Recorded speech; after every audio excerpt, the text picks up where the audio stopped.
Edward Jenner, Jonas Salk, Louis Pasteur. These were all inventors of the amazing vaccines that helped stop the spread of deadly diseases. These were great inventions created with greater intentions. However, I am sure these inventors would not be impressed by the fact that children are being denied the right to attend school because of their innovations. My name is Amaya and I am 10 years old. I am here to share the experience as the sibling of a vaccine-injured autistic child. In support of House Bill 1055, we didn't want to inundate you with testimony, so we just wanted you to see that there was lots of other concerned citizens here. In case you were wondering, the yellow feathers are canary feathers, or symbolic of canary feathers, because we are representing the canaries in the coal mine, the children whose voices have been silenced by chronic disease and injury. My name is Allison Chapman, and I have 3 beautiful children, all of whom have had some various reaction to vaccines. My name is Dr. Janet Levitin, and I come to speak to you today as a clinician. I've been a pediatrician since 1982, and I've had My name is Mish Michaels. I've worked as a broadcast meteorologist in the Boston television market for almost 2 decades. I'm no longer storm chasing these days. I'm chasing around a happy and healthy 4-year-old. Here, my name is Erin Williams, and unlike a lot of people in this room, my child is not autistic. My child does have 5 of the contraindications and precautions that the CDC outlines for vaccines. My name is Cynthia Moore, and I am a former executive, former special education advocate, and currently a disabled person. I'm also the parent of a 12-year-old child who has autism. I'm Dr. Richard Deeth from Northeastern University. I'm a neuropharmacologist, and I appreciate the opportunity to talk to you about some of the research that we've done. From within my news department at WBZ, I began to present the scientific research that was current and recent and new to news management. I also began to present them stories of vaccine-damaged children that I had come across in my scientific investigations. What I was told time and time again is that there is no story, that the science is settled, that there's no reason to present stories of this nature on TV because simply these are fringe stories. This is not representing the masses. And to me, it was surprising because I thought the media was supposed to be a voice of the people. And clearly at that point in my newsroom, it was not acting as a voice of the people. Each time he got a shot, he got another fever, his issues got worse. When I was in my residency, I saw a baby die of sudden infant death just within hours after having been vaccinated. This is an event I saw take place 2 more times in my early medical career. Since 1989, there are records of 42 children from Massachusetts that have died around their vaccinations. 98% of them were trying to receive a school-required vaccination. Nearly 90% died within the first 10 days, a third dying within the first 24 hours. My oldest daughter went into convulsive-like breathing episode within 1 hour of her vaccines at only a few months old. I too am affected by the vaccines I received, and as a result of which I have severe asthma and allergies.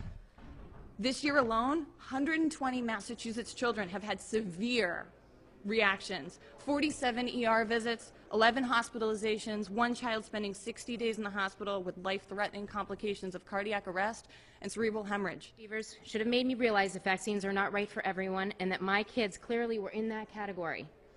But unfortunately, I had to witness my son's reactions turn into absence seizures, GI pain, food allergies, no sleep, change in personalities. He often seemed like he was high or high on drugs or something. He just was altered. This is Ryan, hours after his MMR, the last day that he was a neurotypical child. 15 months, we got his MMR. I remember him not sleeping that night, crying and waking up with a very toxic smelling diaper. I also remember 48 hours later he had a 105-degree temperature. 3 days after that he had a full body rash. He's still no sleep. Toxic diapers were non-stop. I lifted up his shirt to see a midsection rash all over him. He started staring episodes, which we later realized were absence seizures. This is Holden wearing a helmet because he has a seizure disorder.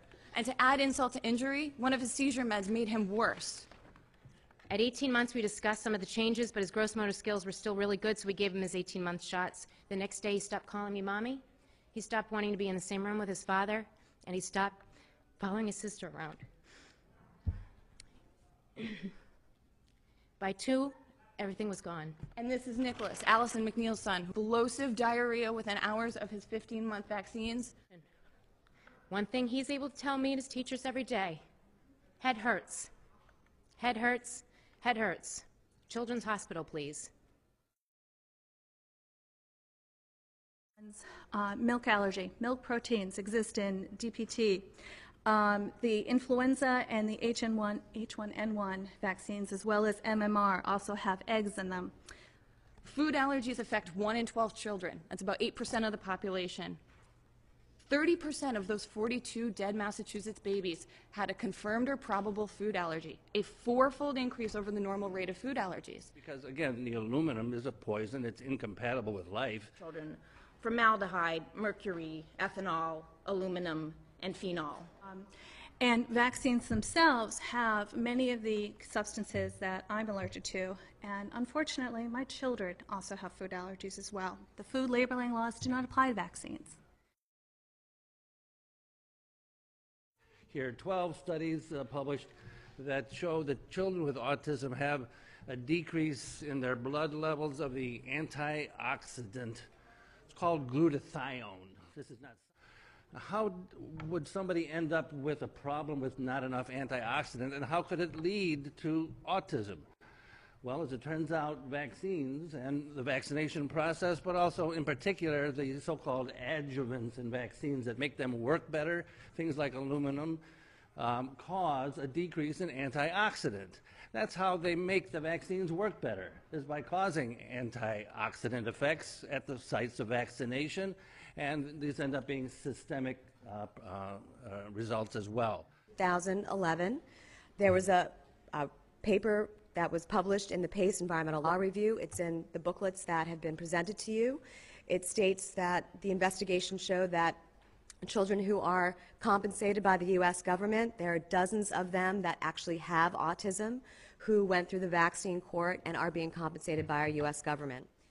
Most of the epidemiology out there will not ever pick up the subset of children that will react to these vaccines. Each of the individuals that get vaccinated, they have responses each time they're vaccinated, and those are cumulative, but vaccine safety does not require cumulative testing, and even the testing for single vaccines is very limited in terms of their safety.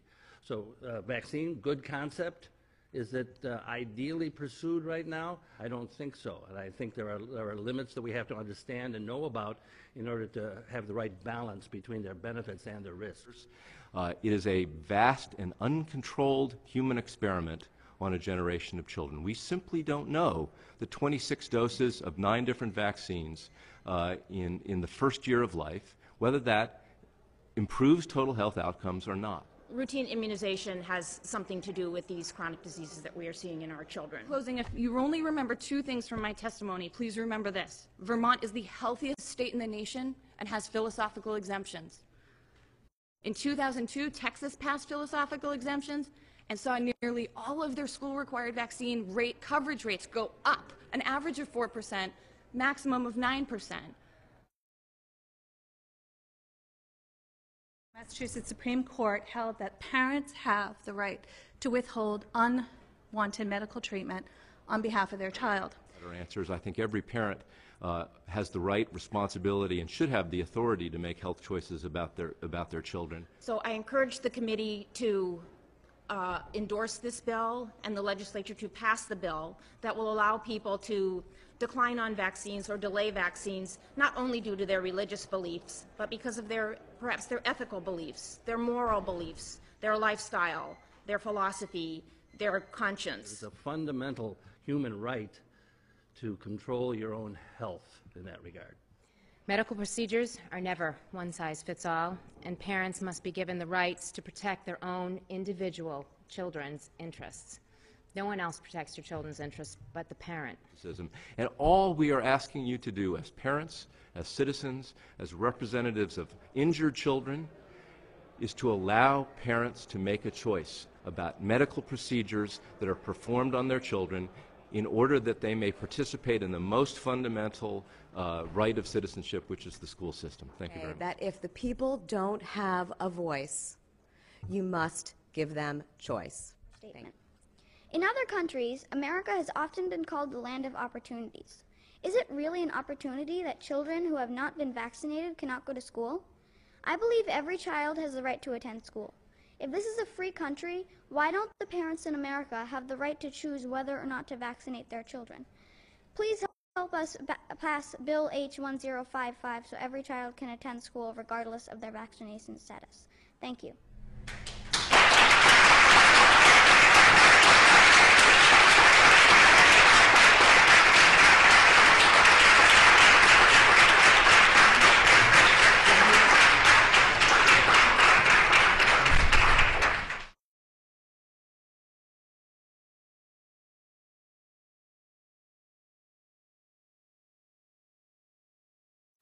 Visit us online at www.canaryparty.org.